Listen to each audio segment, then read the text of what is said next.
আমি যদি আপনাকে কোশ্চেন করি, ছোটবেলায় কি কখনো ভেবেছিলেন একটি গ্লোবাল ব্র্যান্ডের দেশীয় প্রধান হবেন? যদি আমাদের ছোটবেলাটা চিন্তা করেন, তখন এই ধরনের চিন্তাটা আসাটা আসলে আমার কাছে মনে হয় it is not something that anyone can think about. আপনার মতে আগামী দশকে এআই এর সবচেয়ে বড় পরিবর্তন বা বৈশিষ্ট্য কি হবে? অনেকেরই আমাদের একটা ধারণা ছিল এআই ইজ মেজরলি যারা কায়িক পরিশ্রম করে তাকে রিপ্লেস করবে, কিন্তু এআই উইল বেসিক্যালি রিপ্লেস যারা আসলে মেধা দিয়ে কাজ করে তাদের।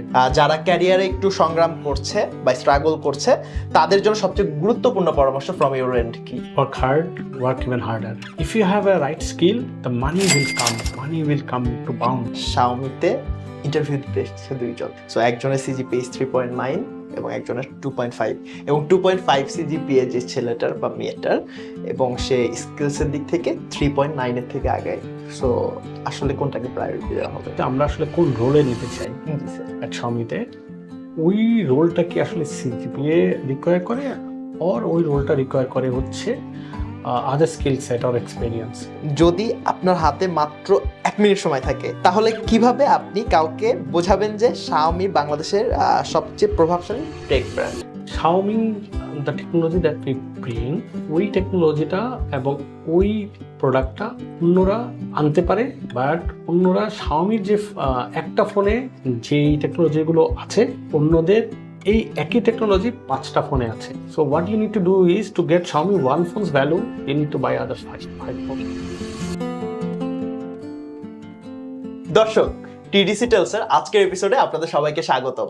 আপনারা হয়তো অনেকেই আপনার হাতে থাকা শাওমির স্মার্টফোন দিয়ে আজকের এপিসোডটি দেখছেন, এবং আজকে আমাদের সাথে অতিথি হিসাবে আছেন শাওমি বাংলাদেশের country general manager Ziauddin Chowdhury ভাইয়া। সো ভাইয়ার কাছে আজকে আমরা ভাইয়ের ব্যক্তিগত জীবন নিয়ে কিছু কোশ্চেন জানবো, এবং শাওমি বাংলাদেশ কিভাবে বাংলাদেশের স্মার্টফোন ইন্ডাস্ট্রিটাকে লিড করছে এসব বিষয় নিয়ে কথা বলবো। ভাইয়া কেমন আছেন? ভালো আছি, ধন্যবাদ। ভাইয়ের কাছে আমি প্রথম যে কোশ্চেনটা করতে চাই, সো আপনার জীবনের সব থেকে বড় চ্যালেঞ্জ কোনটি ছিল এবং সেটি কিভাবে আপনাকে বদলে দিয়েছে? আসলে জীবনের সবচেয়ে বড় যে চ্যালেঞ্জগুলো থাকে সেটা হচ্ছে you have to take certain decisions in uncertainty. এরকম অনেকবারই এসছে সিন্স আমরা এখন কেরিয়ারের যে পর্যায়ে আছি, যদি আসলে বড় এবং ছোট মেজার করি তাহলে it is very difficult for us. Challenge, আপনি যদি একটা গাছে যত উপরে উঠবেন ততই আপনার বাতাস বেশি আসবে, ততই তাকে সার্ভাইভ করা হচ্ছে চ্যালেঞ্জ। সো আমাদের life as a professional is always challenging, এবং আমার কাছে মনে হয় যে কোনটা বড় চ্যালেঞ্জ সেটার চেয়ে ইম্পর্টেন্ট হচ্ছে আপনি চ্যালেঞ্জটাকে এনজয় করছেন কিনা। সো আমার কাছে যতই চ্যালেঞ্জ আসুক, আমি চ্যালেঞ্জটাকে এনজয় হিসাবেই নেই, তো সেটা আমার কাছে খুব একটা ম্যাটার করে না। আমি যদি আপনাকে কোশ্চেন করি, ছোটবেলায় কি কখনো ভেবেছিলেন একটি গ্লোবাল ব্র্যান্ডের দেশীয় প্রধান হবেন? যদি আমাদের ছোটবেলাটা চিন্তা করেন, তখন এই ধরনের চিন্তাটা আসাটা আসলে আমার কাছে মনে হয় it is not something that anyone can think about. ওই সময়টায় কেউ হয়তো বা চাইতো একটা বড় সরকারি কাজ করবে, অথবা একটা লয়ার হবে, একটা ডক্টর হবে, ওইটা ছিল আসলে ভেরি নর্মাল। বাট আমার ক্ষেত্রে যেটা হয়েছে যে I have set certain objective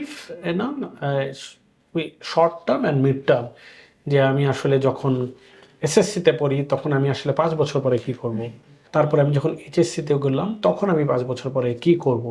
তো ওই ছোট ছোট অবজেক্টিভগুলাকেই আমি আসলে বেশি প্রাধান্য দিয়েছি, তার চেয়ে বেশি হচ্ছে আমি ঠিক স্বপ্ন দেখছি কিনা আজকে কোথায় আছি।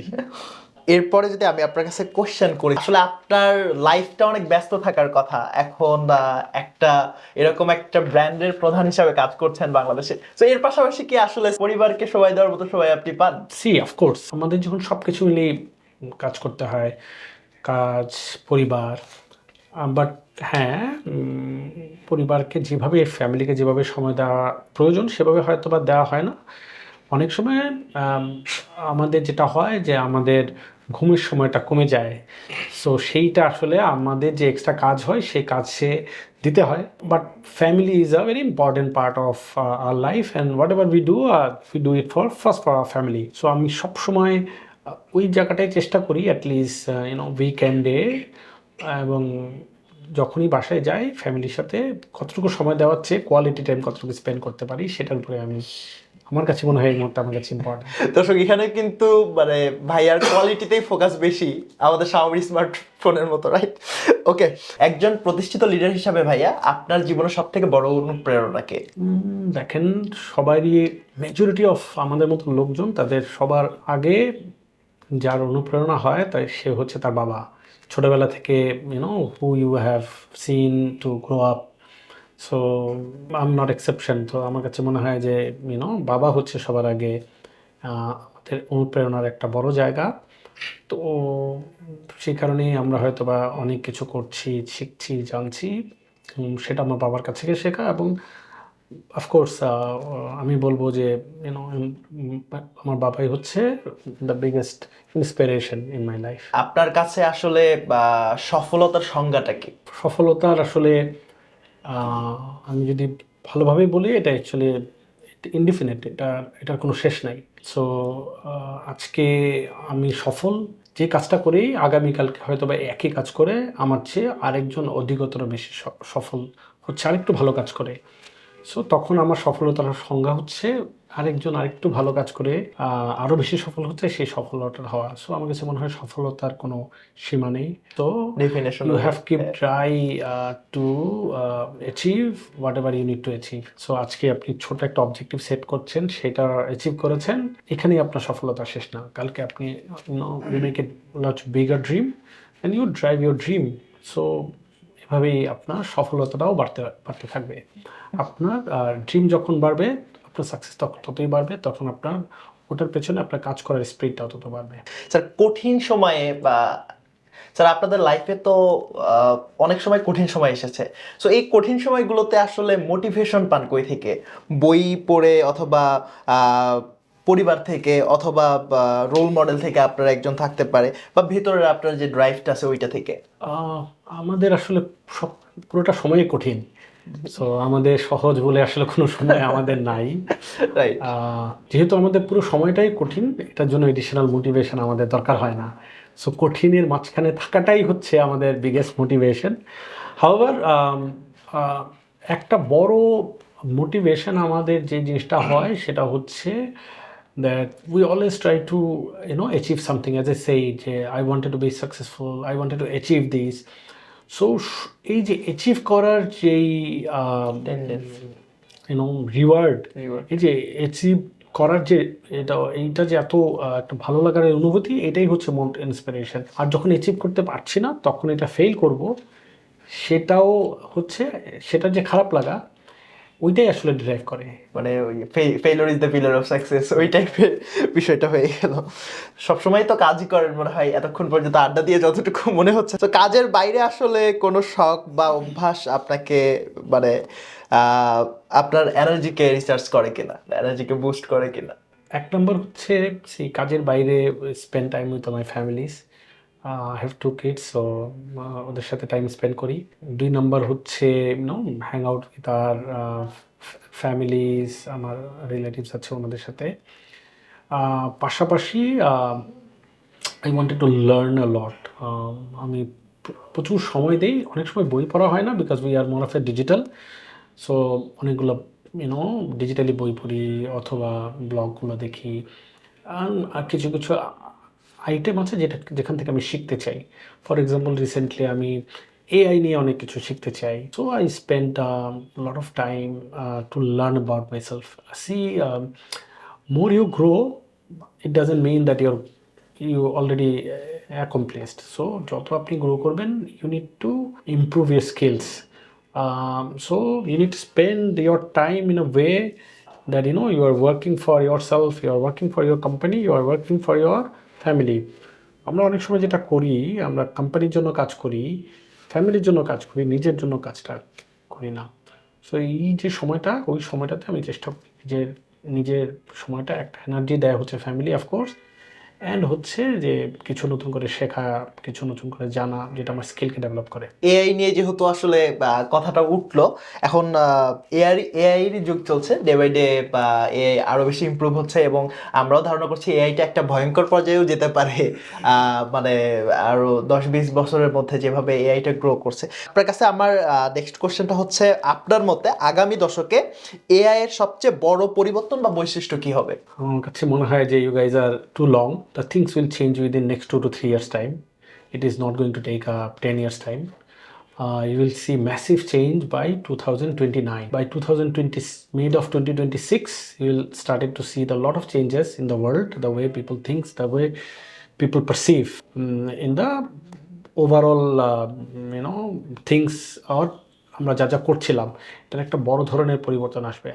আজকে থেকে 5-7 বছর আগে আমরা আসলে এআই দিয়ে কি দেখতাম, একটা কুকুরের ছবি দিয়ে বলতাম যে ফোন আসলে কুকুরকে ডিটেক্ট করেছে, ও দিস ইজ এআই। একটা শাপলা ফুল দিতাম দিয়ে বলতাম ও একটা ফ্লাওয়ার ডিটেক্ট করছে, oh this is AI. So this is not that AI. AI will actually এআইয়ের সবচেয়ে ইম্পর্টেন্ট যে পার্ট, এআই নিজেরটা নিজে শিখতে পারে। সো ফর এক্সাম্পল, এখন এআইতে বলে হচ্ছে এজেন্ট জিরো। সো এখন এআইতে এজেন্ট জিরো জেনারেশন চলছে, যেরকম আমাদেরও হাইপারওয়েস 1, 2, 3 এরকম আছে, ইভেন অ্যান্ড্রয়েডেরও ভার্সন আছে, AI also have is own version. So agent 1 যখন যাবে, এজেন্ট জিরো থেকে এজেন্ট 1 যখন যাবে, তখন what will happen, like he will learn from agent zero and then he will develop himself. আবার 1 থেকে যখন 2তে যাবে, সে নিজে থেকে শিখবে। সো এখানে কিন্তু সবার আগে সে যেটা করেছে, এজেন্ট জিরো যারা বানিয়েছে তাদের রিপ্লেস করবে, কারণ এজেন্ট 1 বানাতে গেলে তাকে আবার সে নিজের যে সেলফ লার্নিং সেটা তার হচ্ছে। তো অনেকেরই আমাদের একটা ধারণা ছিল এআই ইজ মেজরলি যারা কায়িক পরিশ্রম করে তাকে রিপ্লেস করবে, কিন্তু এআই উইল বেসিক্যালি রিপ্লেস যারা আসলে মেধা দিয়ে কাজ করে তাদের, because AI will have much larger intelligence than human being. So AI replace করবে হচ্ছে প্রোগ্রামার, এআই রিপ্লেস করবে হচ্ছে লটস অফ ওয়ার্ক, যেটা আসলে ডক্টরদের অনেক কাজ, ইঞ্জিনিয়ারদের অনেক কাজ, আর যারা লয়ার আছে তাদের অনেক কাজ। তাদের এখন একটা লয়ারকে হয়তো বা you can see hundreds of assistant থাকে, রাইট, তার রেফারেন্সগুলো দেওয়ার জন্য, তৈরি করার জন্য। মেবি 2-3 years টাইম এটার আসলে আর প্রয়োজন হবে না। AI will replace lot of factory worker in some cases.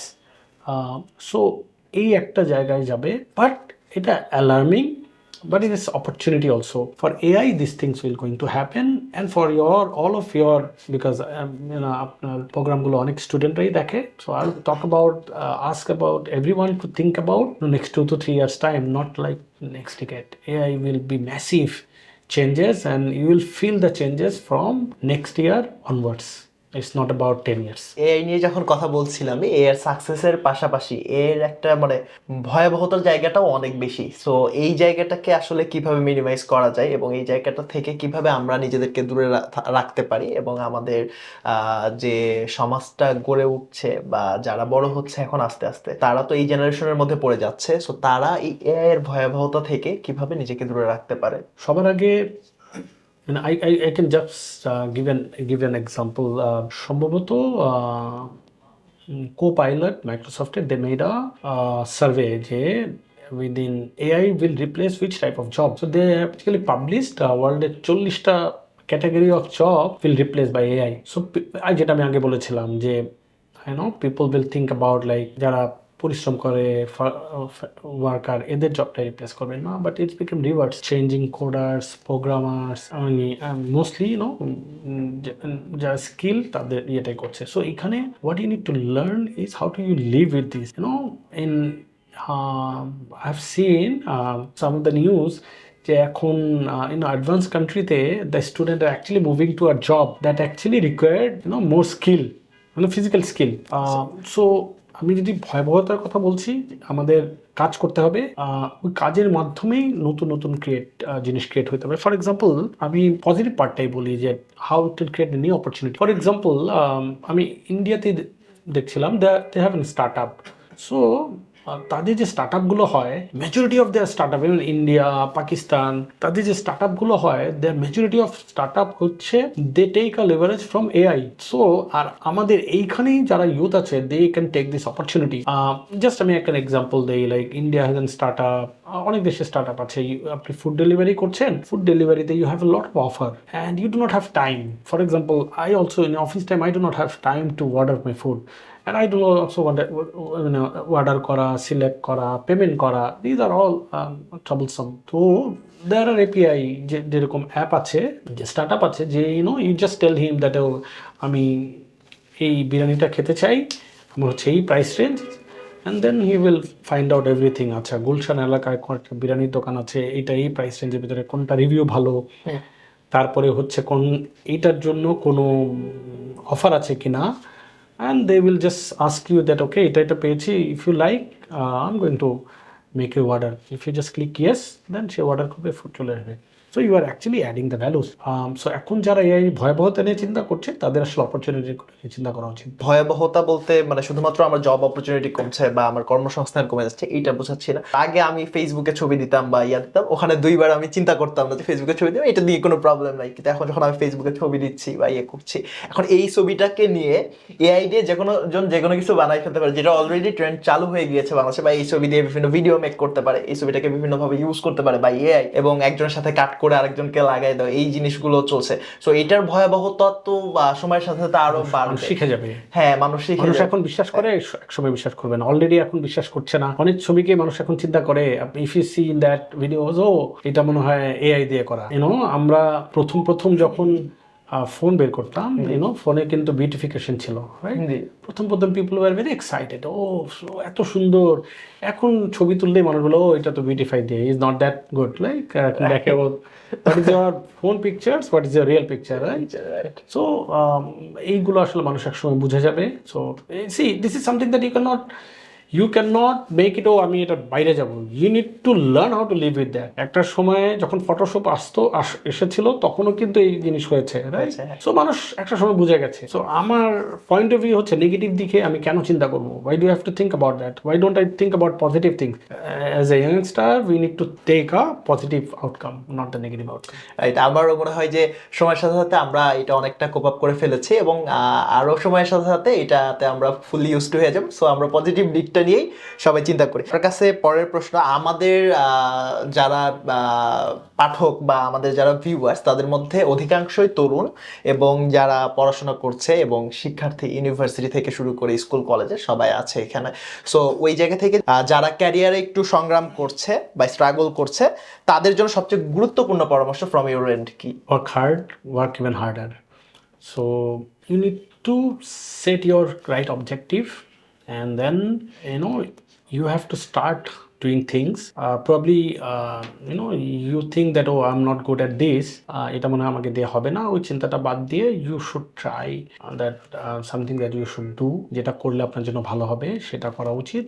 and পরিশ্রম করতে হবে। See, the world is coming to the আমাদের যে আমাদের বাবা, আমি আমার বাবাকে দেখেছি, আমার বাবা যা করেছে, কিংবা আমার বাবাও চাকরি করতো, ওনারা যে জেনারেশন যেভাবে কাজ করেছে, ওইভাবে যদি আমাদের জেনারেশনে আমরা কাজ করি, এখন করি, we will be out of this industry, অনেক আগেই হয়ে যেতাম। সো ওনাদেরও ওই ইন্ডাস্ট্রির মতো করে আমাদের দেখে যদি আমাদের মতো করে কাজ করতে চায়, তাহলে হবে না। So you need to learn. আমরা 10 করলে আপনাকে 12 করতে হবে। আর যারা প্রথম থেকে শুরু করবে, পরিশ্রম করার চেষ্টা করতে হবে, কাজ শিখতে হবে। আমি ইয়াংস্টারদের এখন অনেকেই একটা দেখি, আর্লি স্টেজেই ওনারা they run behind the money, টাকার পেছনে দৌড়ায়। যারা স্পেশালি যারা প্রফেশনে আসতে চায়, যারা হয়তো বা ইয়াং কোনোভাবে ইনিশিয়ালি সাকসেস পায় না, তারা অনেকক্ষণ ফার্স্ট্রেট হয়ে যায়। সো টাকা থেকে একটা your early stage, it is important to acquire skill. If you have a right skill, the money will come to bound. If you do not have the skill, even if your job, your position give you some money, you will not be able to retain this at a certain time. So you try to build this, skill, and you spend, work hard. যদি আমার সাথে অনেকেরই হয় না, যদি আমরা চিন্তা করি that I'll be working within this time, I'll make this সেইটা আসলে at this world is not happening. পরিশ্রম করতে হবে। ভাইয়া এখন আমরা যেটা দেখি আমাদের ইউনিভার্সিটির এখনো প্রচুর স্টুডেন্ট, মানে 80%ও হইতে পারে এই সংখ্যাটা। সো তারা শুধুমাত্র পড়াশোনার পিছনে ছুটছে, অ্যাসাইনমেন্ট, কুইজ, তারপর পরীক্ষা যেগুলো থাকে, তো এগুলোর পিছনে ছুটছে। আসলে কি আমাদের এই ট্রেন্ডটার মধ্যে থাকা উচিত যে আমার একটা ভালো রেজাল্ট নিয়ে আমি ইউনিভার্সিটি থেকে বের হব, বের হয়ে তারপরে চাকরি খোঁজা শুরু করব, নাকি তাদের আগে থেকেই এইগুলো নিয়ে আসলে প্ল্যান করাটা উচিত? মানে সিজিপিএ ভার্সেস স্কিলস। এটা খুব টেকনিক্যাল, বিকজ আমি এটা বললে অনেকে হয়তো বা কালকে থেকে বলবে যে না, I will stop doing this, পড়াশোনা করবো or না। আমি I will go this way. Right. Honestly speaking, when we hire, apart from 2-3 universities, we don't look into that things. Point number one. Point number two is at certain point of time we also do not see that what is CGPA that you have, but what we look into is what skill that you have and whether you are a right fit for that position, right? যে পজিশনটা আমরা নিতে চাই সেটাতে তুমি right fit কিনা। সবার আগে আমি যে জিনিসটা বলবো সেই জিনিসটা হচ্ছে you should learn, you should develop your skill. পড়াশোনা তো of course important, assignment is important, but you just split your time. সকাল 8টা থেকে যদি রাতের 10টা, আমি sure no you start bad at before 12টা, তো এই সময়টা যদি ভাগ করা হয়, you just spend 2 hours for yourself, for your development. Rest of the time you spend for whatever you want. It's assignment, Quiz, class, presentation, quiz, class, right. hang out. But ওই 2 ঘন্টা সময় যদি দেয়, that's fine. For me, for example, what I was very excited, how I have came to this position a little early. While I was in university, along with my education, I did some part-time job. It's not that it was a financial requirement. It was something that I knew that it will help my skills at that particular time. So আমি almost second year, third year, fourth year আমার গ্র্যাজুয়েশনে আমি কিন্তু part time কাজ করেছি। So এরপরে when I went to the job field, আমি দেখেছি যে it gives me at least 2-3 years advantages. Point number one. Point number two is it's open my horizon of thinking. So যখন একটা university fresher এসছে আমার সাথে, আর আমি যখন 2 বছর অলরেডি কাজ করেছি, আমি আসলে তাদের চেয়ে জিনিসটা আমি নিজেও ফেস করেছি। আমিও ফার্স্ট ইয়ারের লাস্ট সেমিস্টার থেকে কাজ করা শুরু করেছি, রিসেন্টলি গ্রাজুয়েশন শেষ হয়েছে, এবং এইটা আসলে আমার ক্যারিয়ার গ্রোথটাকে আরো একটু ভালো করেছে সব দিক থেকে। আমরাও দেখি, আমরাও এখন try করি। It's not about that, what good CGPA that you have, as I said, as a good person. If you have an entrepreneur skill, ওটা আসলে ওই সময়টা থেকেই বাড়বে। If you have a communication skill, ওই সময়টা থেকে আপনার আসবে। So I think you should do blend. ভাই আমি আর একটা ক্রিটিক্যাল কোশ্চেন করবো যদি পারমিশন পাই এখানে, হ্যাঁ। সো ক্রিটিক্যাল কোশ্চেনটা, শাওমিতে ইন্টারভিউ দিতে এসেছে 2 জন। সো একজনের সিজিপিএ 3.9 এবং একজনের 2.5, এবং 2.5 সিজিপিএ যে ছেলেটার বা মেয়েটার, এবং সে স্কিলসের দিক থেকে 3.9 থেকে আগায়। সো আসলে কোনটাকে প্রায়োরিটি দেওয়া হবে? আমি আবারও বলছি, এখানে পয়েন্ট হচ্ছে আমরা আসলে কোন রোলে নিতে চাই। জি স্যার। অ্যাট শাওমিতে ওই রোলটা কি আসলে সিজিপিএ রিকোয়ার করে, আর ওই রোলটা রিকোয়ার করে হচ্ছে আদার স্কিল সেট অর এক্সপিরিয়েন্স। আমি প্রথমে ওই জিনিসটাই দেখবো, রাদার দেন তার আসলে দুজনের comparative CGPA and other stuff. Thank you sir. So এবার আমরা একটু শাওমি নিয়ে কোশ্চেনের দিকে চাই স্যার। সো বাংলাদেশের বাজারে শাওমি ব্র্যান্ডকে প্রতিষ্ঠিত করতে কোন 3টি প্রধান চ্যালেঞ্জ আপনাকে ফেস করতে হয়েছে? স্পিকিং 2-3টা তো আছেই, কিছু এক্সটার্নাল ফ্যাক্টর আছে। আমি যদি এক্সটার্নাল ফ্যাক্টরগুলো বলি, প্রথমেই হচ্ছে আমাদের দেশে, since I representing a foreign company, তো we are 100% foreign direct investment. তো আমাদের policy is not consistent, very inconsistent in sometimes. So এখানে একটা বিদেশি কোম্পানির তারা যখন বিদেশি বিভিন্ন জায়গায় কাজ করে, তারা দেখে যে আজকে একটা ডিসিশন হচ্ছে, সেটা 5 বছর, 10 বছর, 20 বছর হোল্ড করে। এখানে প্রত্যেক বছর বাজেট আসলে আমাদের have to cross our fingers, so things is get change. So this is one of the biggest challenge I can see. And another challenge আমরা এখানে দেখি যে because of that external influences across the industry, there's no level playing field. Right. So as long as you do not have a level playing field, you cannot play with your potential. As long as you cannot play with your potential. Even if you enter some market like this, after few days you will think about leaving this market. You just think about বাংলাদেশে আজকে থেকে 5 থেকে 10 বছর আগে কয়টা multinational company ছিল, এখন কয়টা মাল্টিন্যাশনাল কোম্পানি আছে। সো এবং আমরা যদি আমাদের স্টক মার্কেটগুলো গিয়ে দেখি, ভালো পারফর্মিং কোম্পানি আমাদের দেশে আসলে খুব হাতে গোনা কয়টা, very limited.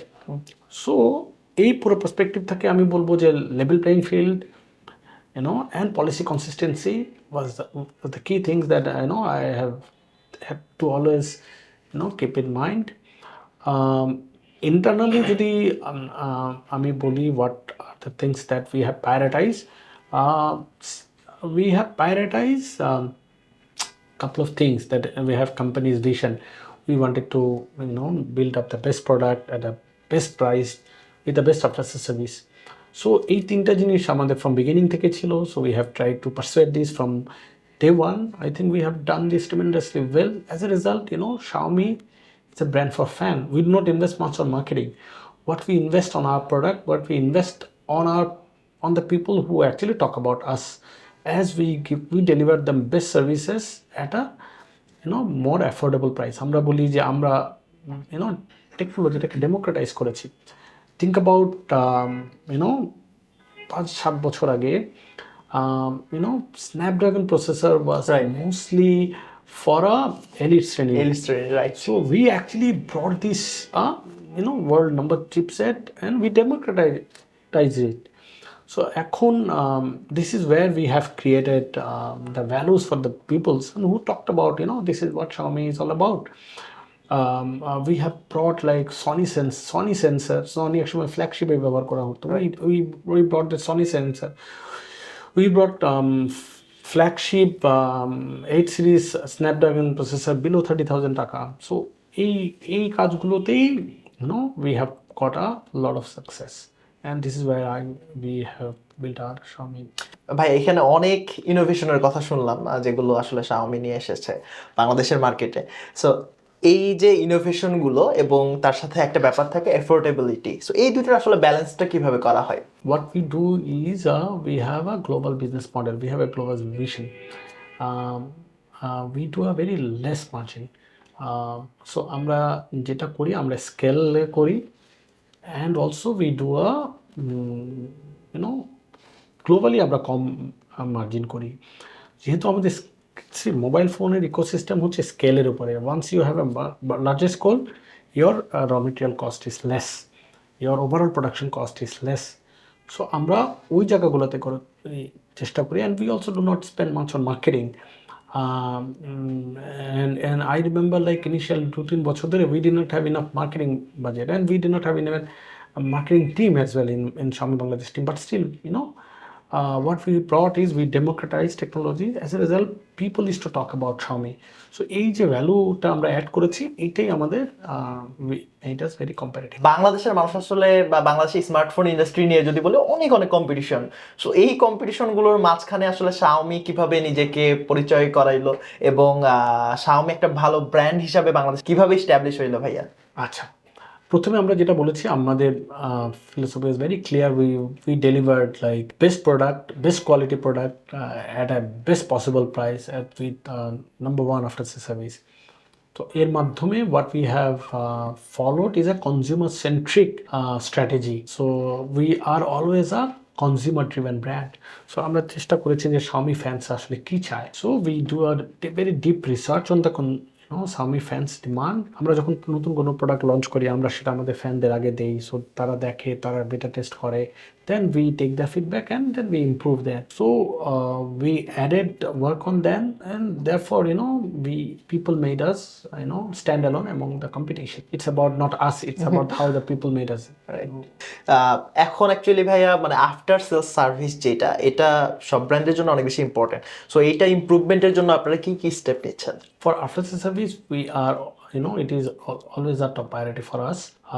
What we are trying to improve is we are trying to work on a global value chain. So after sales service, the most important part হচ্ছে একটা value chain এ থাকা, so that your spare parts and everything is ready so that your people, whoever comes to you don't need to wait. So এইটা আমরা করছি, value চেইনে improve আনার চেষ্টা করছি, point number 1। Point number 2 হচ্ছে আমরা we are also trying to do some of flagship level of after service centre, যেখানে আমরা শুধুমাত্র ভবিষ্যতে শাওমিকে আমি জাস্ট আপনাকে বিটেন একটু জানাকে, বাংলাদেশের সবাই আমাদের আসলে স্মার্টফোন ব্র্যান্ড হিসেবে চেনে, but we are not a smartphone brand.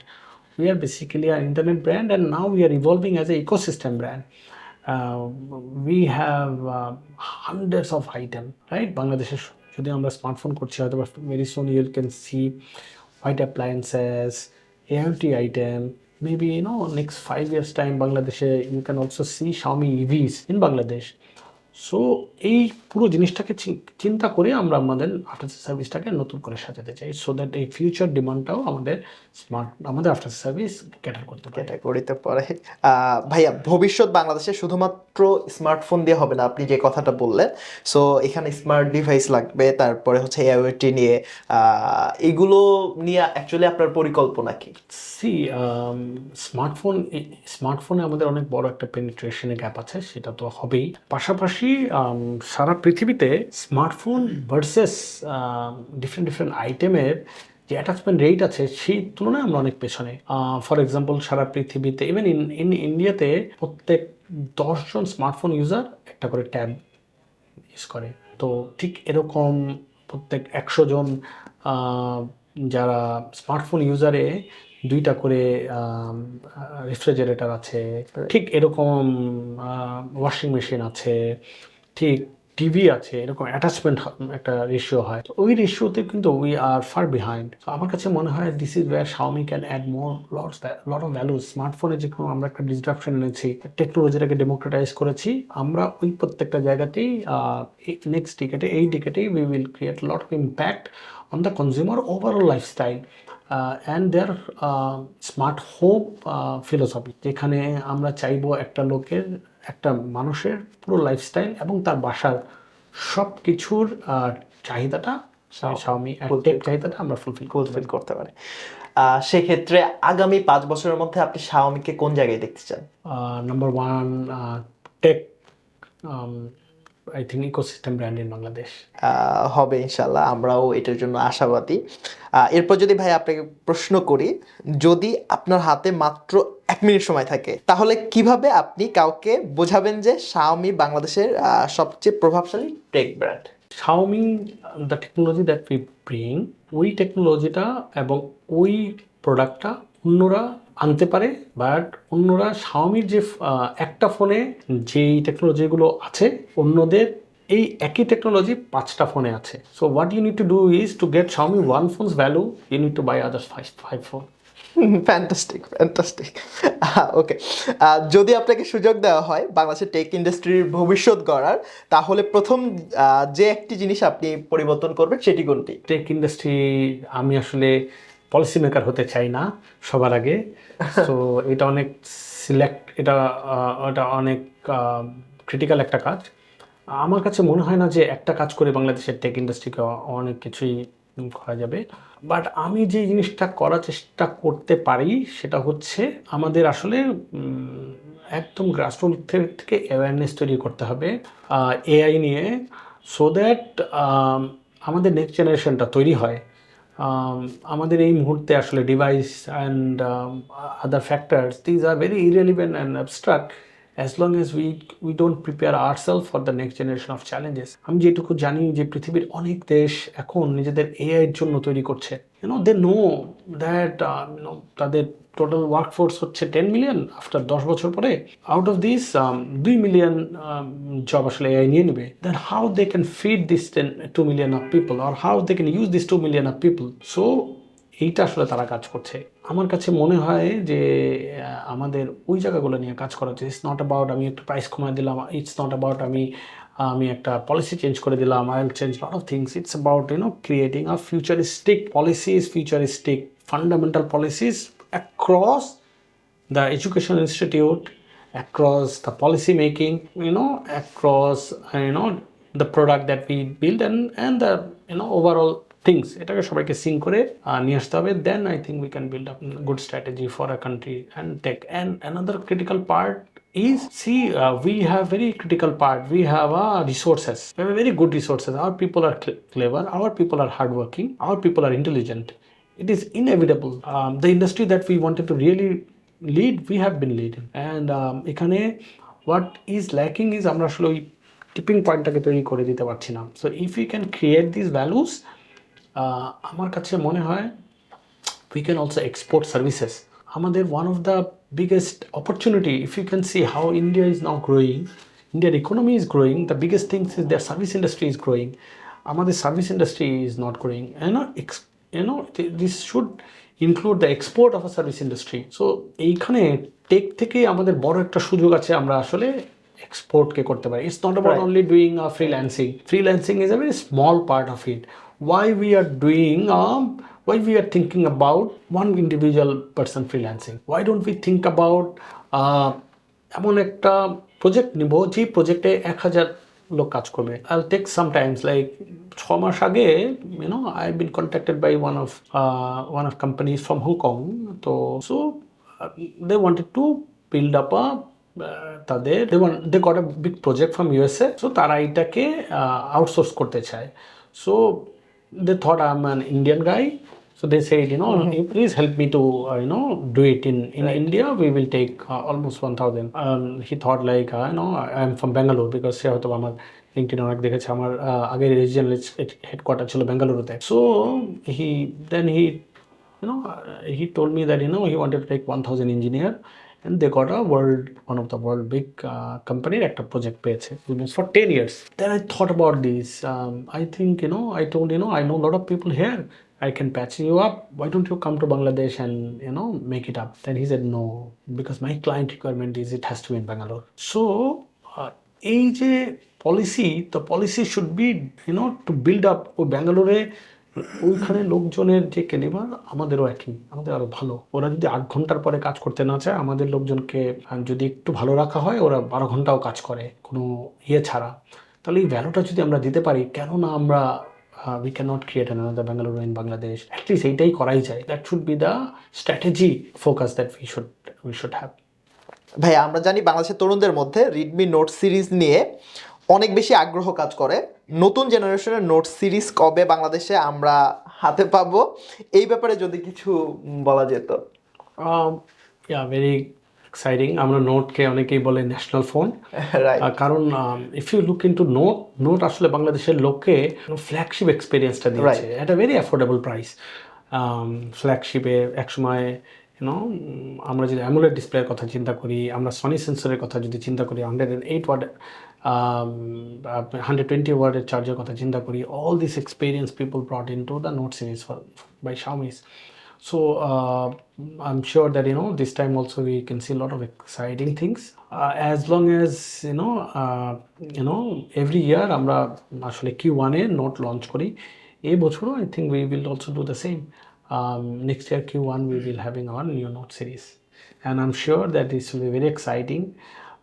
At least people will like about our new innovation that we are bringing this time. এবং ভাই লাস্টলি যদি আমি বলি, আমাদের যে অডিয়েন্স আছে বা পাঠক আছে, তাদের মধ্যে দেখা গেছে অ্যাকচুয়ালি অধিকাংশ বা লোকজন Xiaomi ব্র্যান্ডটা ইউজ করে, আমাদের ডেটা বা অ্যানালিটিক্স যেটা বলে। আমি রুমি ভাইয়ের সাথে ওইটা নিয়ে এর আগে ডিসকাস করতেছিলাম। তো তাদের উদ্দেশ্যে যদি কিছু বলেন। Keep using Xiaomi Note series, keep buying Xiaomi Note series. Jokes apart, what I think, Xiaomi delivers the best services যেটা আপনার এক্সপেকটেশনে আছে। তারপরও we are keep evolving, and most important হচ্ছে আমরা লোকালাইজেশনটা শুরু করেছি, ফ্যাক্টরি লোকালাইজেশন করছি। আস্তে আস্তে আমরা আরও অনেক কিছু লোকালাইজেশন করবো, সফটওয়্যার লেভেল লোকালাইজেশন করবো হয়তো বা। So keep building your expectation, আমরা আপনাদের এক্সপেকটেশনকে মিট করবো ইনশাল্লাহ। এবং লাস্টলি যদি দ্য ডেইলি ক্যাম্পাসের যারা পাঠক আছে, যারা ফলোয়ার্স আছে বা যারা ভিউয়ার্স আছে, তাদের উদ্দেশ্যে ভাই কিছু বলতেন। Thank you Daily Campus. It is a good discussion. I actually went back to my childhood, to my student life, my early professional life in last 30 minutes time. আমি সবাইকেই ধন্যবাদ জানাই and I feel that coming days will be exciting and welcoming for everyone. Thank you so much. আজকের মতো এখানে শেষ করছি, দেখা হবে নেক্সট এপিসোডে। সে পর্যন্ত সবাই ভালো থাকুন, সুস্থ থাকুন, আল্লাহ হাফেজ। ধন্যবাদ।